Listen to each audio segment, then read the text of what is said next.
Excellencies, good morning. May I please request Excellencies, the foreign ministers and the heads of delegations to please take their seats so that we can commence the proceedings.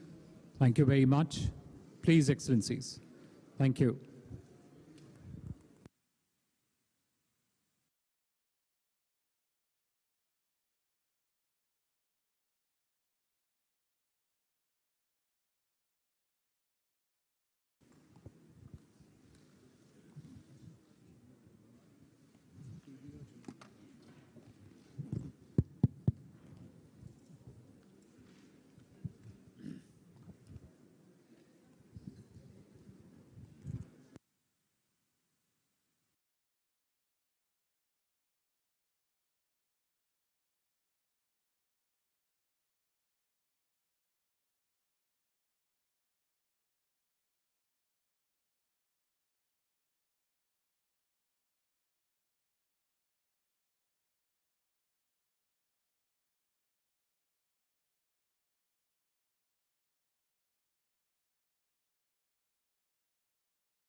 A very good morning to all of you, Excellencies, dear colleagues.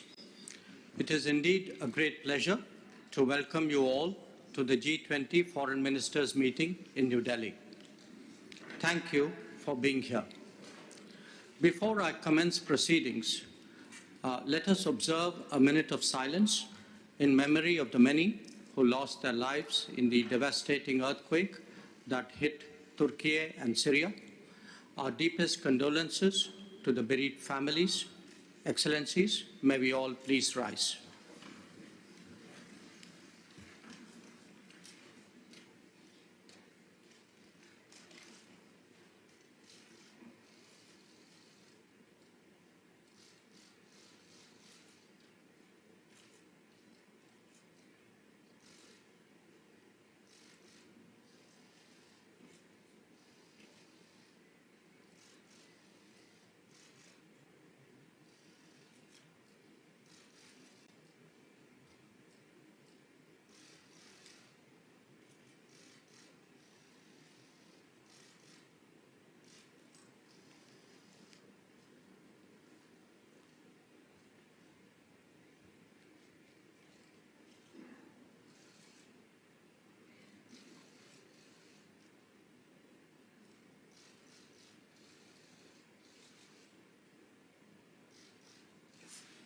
Thank you.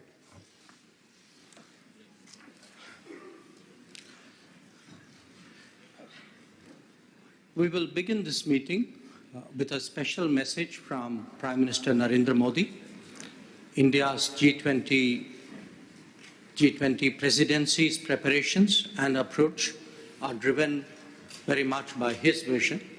I request your attention to the video message on the screen. Foreign ministers, head of international organizations, Excellencies, I welcome you to India for the G20 Foreign Ministers meeting. India has selected the theme of One Earth, One Family, One Future for its G20 presidency. It signals the need for unity of purpose and unity of action. I hope that your meeting today will reflect the spirit of coming together for achieving common and concrete objectives. Excellencies, we must all acknowledge that multilateralism is in crisis today. The architecture of global governance created after the Second World War was to serve two functions. First, to prevent future wars by balancing competing interests. Second, to foster international cooperation on issues of common interests. The experience of the last few years, financial crisis, climate change, pandemic, terrorism, and wars clearly shows that global governance has failed in both its mandates. We must also admit that the tragic consequences of this failure are being faced most of all by the developing countries. After years of progress, we are at risk today of moving back on the sustainable development goals. Many developing countries are struggling with unsustainable debt while trying to ensure food and energy security for their people.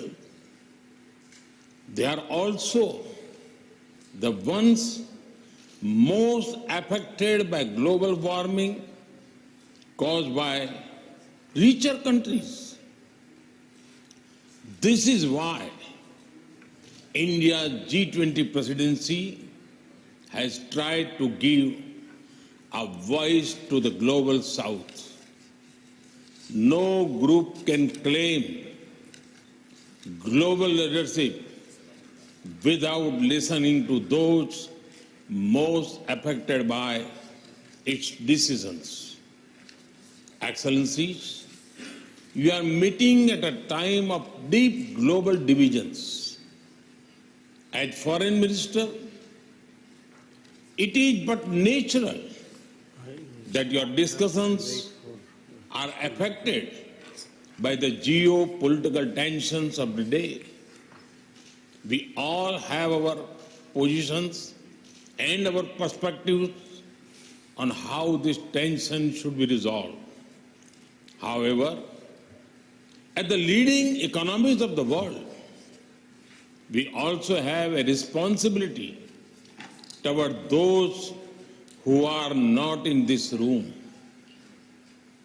The world looks upon the G20 to ease the challenges of growth, development, economic resilience, disaster resilience, financial stability, transnational crime, corruption, terrorism, and food and energy security. In all these areas, the G20 has capacity to build consensus and deliver concrete results. We should not allow issues that we cannot resolve together to come in the way of those we can. As you meet in the land of Gandhi and the Buddha, I pray that you will draw inspiration from India's civilizational ethos to focus not on what divides us, but on what unites us. Excellencies, in recent times, we have seen the most disastrous pandemic of a century. We have witnessed thousands of lives lost in natural disasters.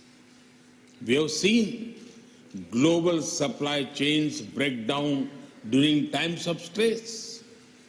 We have seen stable economies suddenly overwhelmed by debt and financial crisis. These experiences clearly show the need for resilience in our societies, in our economies, in our healthcare systems, and in our infrastructure. The G20 has a critical role to play in finding the right balance between growth and efficiency on one hand and resilience on the other.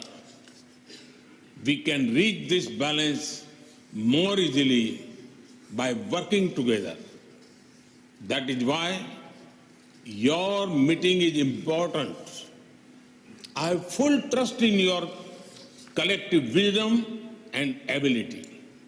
I am sure that today's meeting will be ambitious, inclusive, action-oriented, and will rise above differences. I thank you and wish you all the best for a productive meeting.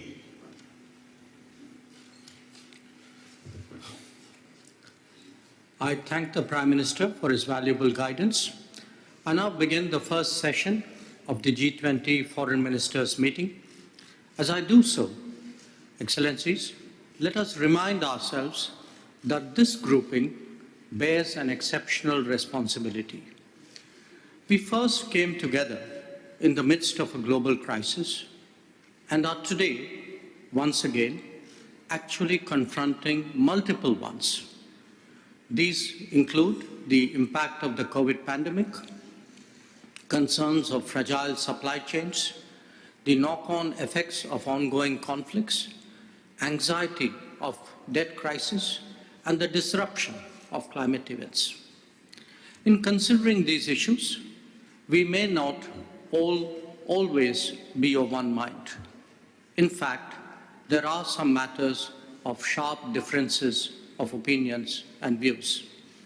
Yet, we must find common ground and provide direction because that is what the world expects of us.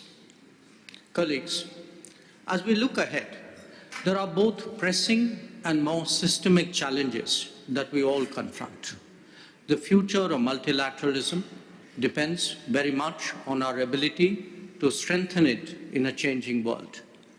Food and energy security are immediate anxieties magnified by recent events. But they do have long-term repercussions and solutions. And development cooperation is part of that larger solution that we are deliberating upon today. Colleagues, the current global architecture is in its 8th decade. The number of members of the United Nations has quadrupled in this period. It neither reflects today's politics, economics, demographics, or aspirations. Since 2005, we have heard sentiments for reform being expressed at the highest level. But as we all know, these have not materialized. The reasons are no secret either. The longer we put it off, the more the credibility of multilateralism stands eroded. Global decision-making must be democratized if it has to have a future. Our agenda for today's discussions include the challenges of food, fertilizer, and fuel security. These are truly make or break issues for developing countries. We heard their concerns directly in January this year through the Voice of Global South Summit. Such issues should not be relegated to the periphery of the international discourse. They are, in fact, crucial to the global economy and must be treated as such. Indeed, we urge that they be central to any decision-making. Along with that, the world must also strive for more reliable and resilient supply chains. Recent experience has underlined the risks of being dependent on limited geographies. Excellencies, all of us, individually and collectively, have an obligation to contribute to international growth and prosperity. They are implemented through sustainable partnerships and goodwill initiatives. On its part, India has undertaken development projects in 78 countries and has actively encouraged exchanges and capability building. During the COVID pandemic, we made a conscious effort at contributing to global solutions, even while looking after our own. Today's situation demands that we continue to live up to our international responsibilities. The G20 must be sensitive to the priorities and economic concerns of all our partners, especially those more vulnerable. We must ensure demand-driven and sustainable development cooperation based on country ownership and transparency. Respect for sovereignty and territorial integrity are essential guiding principles for such cooperation. Excellencies, as G20 foreign ministers, we can send a collective message affirming our determination to address the complex challenges that we face at this juncture.